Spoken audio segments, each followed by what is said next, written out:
Hello, everybody. Welcome in. It's so good to see you all. Oh my gosh, I have a wonderful topic I want to talk about today. Have you ever run across an old antique quilt that actually has a hole in it or a tear in it?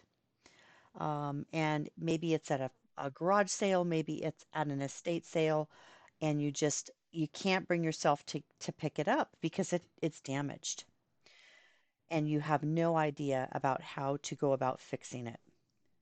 So today I'm going to talk a little bit about that. There's going to be two different ways I'm going to talk about today, both of which are very, very simple. Even if you are a beginner, I think you'll do just fine with one of these two solutions. So let's get started. In front of me, I have a lovely old quilt. It is hand pieced and it is hand quilted. And unfortunately, it has a hole in it here. The batting is gone. There's just a little bit of the batting here left, and the top fabric is gone. This next piece over is got a tear in it. It's falling apart. And then this piece here looks like it's got a little bit of a hole right here as well. So how would I go about fixing this? Well, because of the fact that this is an old quilt and I really would like to keep the integrity of the shapes here, then this is what I'm going to suggest we do. So I am going to grab some of my flexible cutting mats. I'm going to grab some scraps of that. And here's a piece here. And what I'm going to do is I am going to, because I can see through this, this is very helpful. I'm going to grab my Sharpie. And let's just work on this white diamond shape here first. I am going to grab a general shape, just generalizing. It's right there. Okay. This is the white. All right. And I'm going to grab the same thing on this red. Just going to generalize where the shape is. I see it right here. And I'm going to go to this point here. Okay. And this is the red. All right. So I've got these two here. I'm going to take my ruler and I'm going to draw an outline of this. Now, basically what this is, I am going to use these shapes to help me create a paper piece. Okay. They may not be reusable on other pieces on this quilt if there were other tears, but they will work just fine for the pieces that I'm dealing with. Now, I'm going to take my non-fabric scissors and I'm going to cut this out.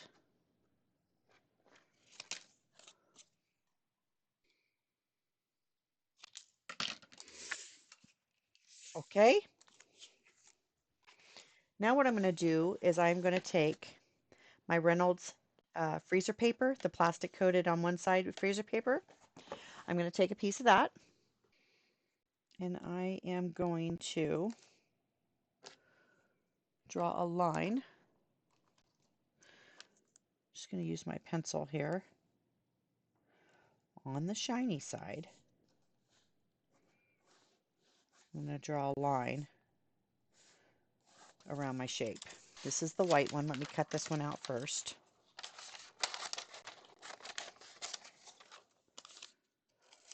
Okay, here's my white one. I'm going to take this directly over to the iron and I'm going to iron it right onto my white fabric. Okay, so I've got my piece and I've got the shiny side down on the back side of the fabric. Okay, now it's on there. I'm going to do the exact same thing with the red one now. I'm going to draw my red shape with my pencil on the shiny side. Okay. There we go.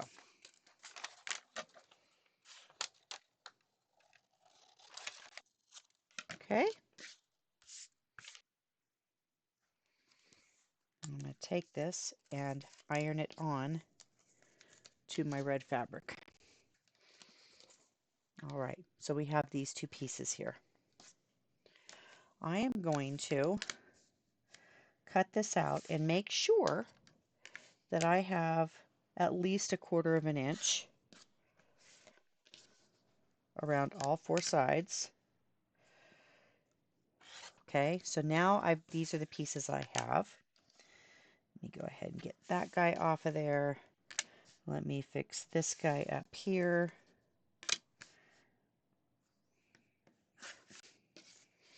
Okay, here's my 2 pieces. So now what we're going to do is we're going to take this back over to the iron and let me show you the next step.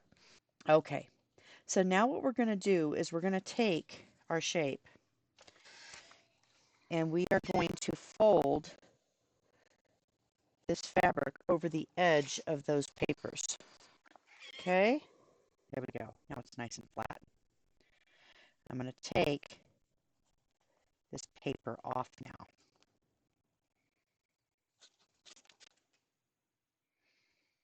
Press it again.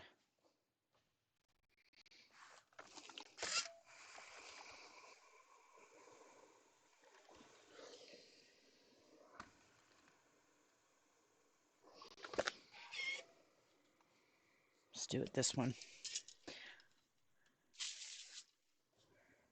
I'm going to go ahead and do the starch first this time.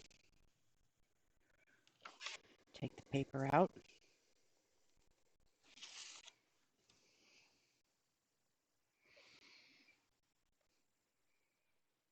Press it one last time.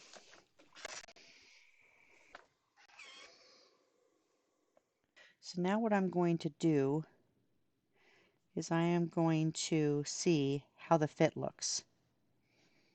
Okay, that actually looks pretty darn good right there. And then let me check this fit. That actually looks pretty darn good. Okay, so this is what I'm going to do. First things first.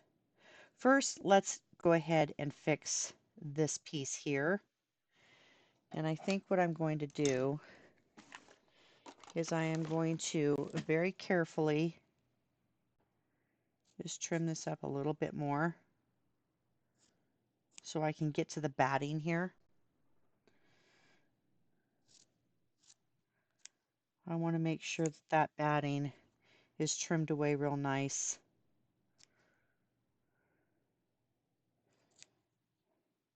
There we go. So now I'm going to take my batting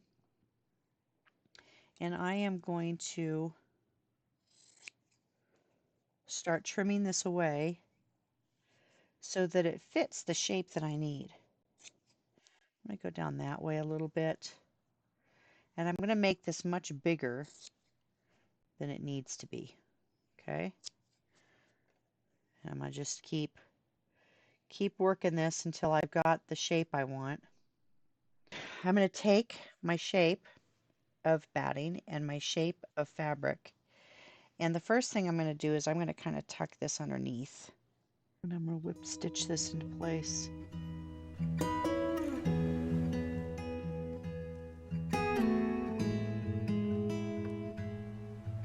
I am literally just taking little bites of the top and then a little bite into my patch.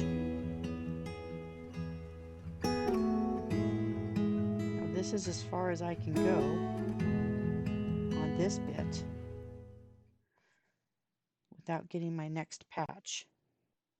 So now I'm going to take this patch, which is my next one I have to deal with, and let's get these guys going together now.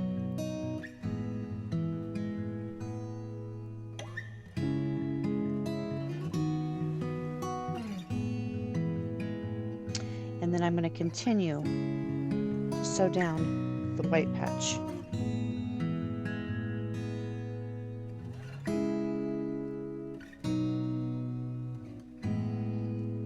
Okay, now I'm going to tie this off. Do a tailor's knot a couple of times here. And then I can bury that thread inside here. Okay.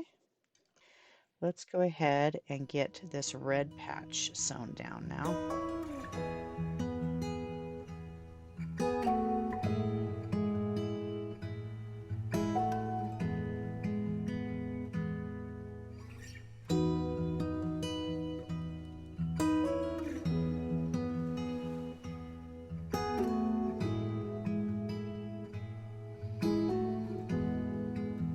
Tie it off.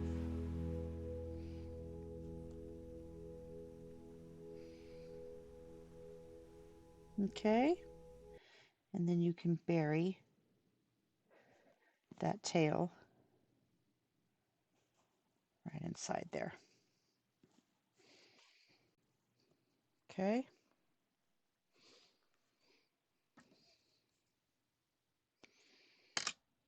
There we go. So now the only thing that's left to do on these patches is to actually echo, just like these other shapes are echoed. We want to echo and continue the quilting. It's going to go down the center here, and then it's going to start here and go here, here, and here. And then this patch will be done. I can do this on my machine, or I could also just do this by hand. Whatever works best for you, you do it. But you can see here, it's actually a lovely match. You can see from far away, looks great. I can give you another option. So let's just deal with this little hole right here. There's a little tiny hole right here. You can take a little piece of fabric like this, take it over to the iron and iron down your edges. A little bit of starch on it. Take a little piece of thread. And you can place that patch right there. And nobody would be the wiser. Just whip stitch that into place. You wouldn't even really need to do much quilting either. If I can put this in between the two quilting layers, there's quilting here and here. So if I can just get this small enough and put right here, I don't even have to deal with the quilting. There you go. And it's done. And again, you can barely tell that that's there. So I hope this has helped you understand what you can do to patch your antique quilts. If you want to be a little more fussy about it and actually cut out the exact shape you need, be sure to pick up some of your flexible cutting mats and some of your freezer paper, and so you can do your paper piecing, and that is how you get her done. I hope this has been helpful for you. If you've enjoyed this video and haven't done so already, consider giving it a thumbs up, hit that subscribe button, and turn on the notification bell so you don't miss a single step of the next video. Also, if you have any ideas on what you'd like to see next, please feel free to post a comment below. I'd love to see all of your wonderful ideas. Take care of yourselves and take care of each other. And until then, I'll see you again soon. Bye, everyone.